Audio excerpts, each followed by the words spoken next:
In this video, we're going to learn external CSS.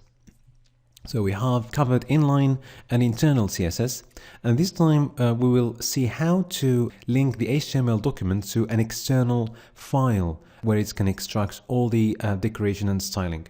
So I'm just going to paste the contents of the previous file.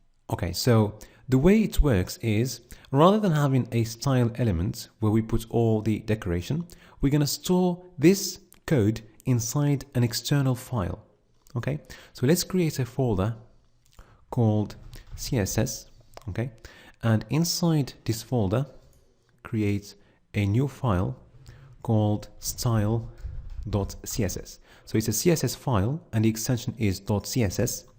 Now we're going to copy paste this code, okay,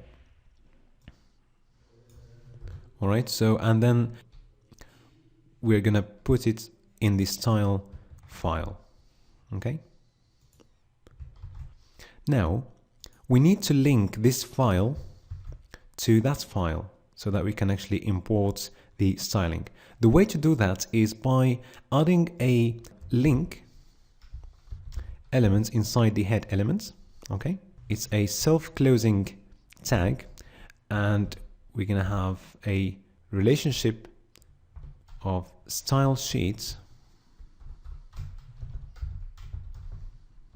okay, and we're going to need to give it a type which is text CSS, okay, and now we need to give it an href telling the location of the styling file, okay, and now we can see the styling appearing there. So it's pretty easy. First of all, we need an external file, and then we need to link the HTML file to this CSS file.